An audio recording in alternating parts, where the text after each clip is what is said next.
I was adopted with my sister into a family. We lived on a farm in Western Washington, and then my adoptive dad died. And through a series of unfortunate events and life being difficult, just through the years, and then finding some birth relatives later, people kept saying to tell the story. Somebody needs to tell this story.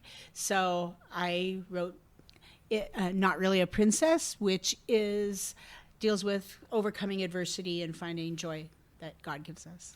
And as a result, as I understand it, of your upbringing and some of the things that you encountered, you were inspired to write this book. It's not about the pie. It actually deals with hospitality, and that's something that, of course, in your upbringing, in the time with a single parent family, there were some trying times with respect to needs that you had that perhaps you didn't really know where to turn. Exactly. And that, I've always maybe that's why I've had so many people over, or have always felt burdened to take meals to people or whatever. It's just because I had wished that when I was younger, that people would have done that more. And so writing this book, it just tells us that we don't have to have everything perfect, but we can welcome people, and they just really want to be loved and cared for. Well, let's talk about the components of the book, because it is a book that it's different in size. It's more like a coffee table book.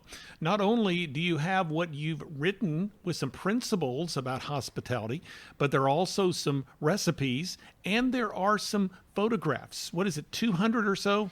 Yeah, photographs. About 200 photographs. Wow. I don't think we started thinking that there would be that many. I think we said 80 when we originally were planning it, but there were so many gorgeous photos, it was hard to narrow it down, and it really makes the book just a beautiful gift book to give people. And we had 3 photographers, Jamie Hudson, Jessica Winyo, and Annie Mintz, and they were fabulous. And we had a lot of photo shoots to get all the pictures of the recipes and different people, and just to make this the beautiful book that it is.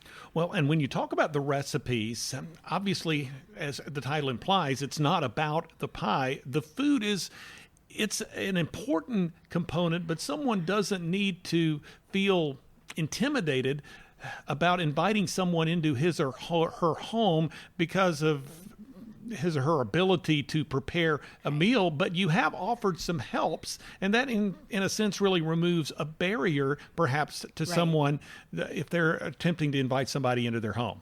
Right. You're a little less intimidated if you have a plan in the back of your head of things that you could do when people come over. And so I think the whole thing is to not expect everything to always be perfect. And I've had people show up 45 minutes early to something, and I haven't changed my clothes and I'm still cleaning bathrooms.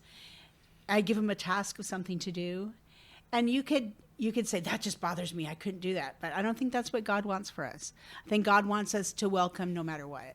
So let's talk about that with respect to the scriptural admonition. In fact, you have a ministry that you've started called Colossians 3:12 Ministries. When I think of hospitality, I think of Romans chapter 12, which addresses the topic of hospitality. The Bible really does have quite a bit of teaching about showing hospitality to other people. Take us through some of the biblical admonition that we have.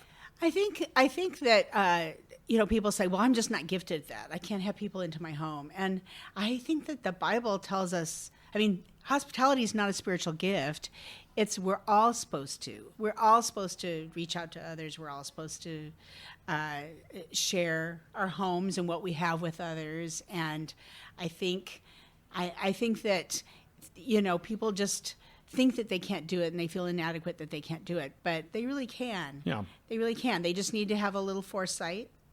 Even if it's just one little cubby of their home, just one little chair, a couple chairs where you can sit with a neighbor and have a cup of coffee. It doesn't have to be a fancy thing. Yeah.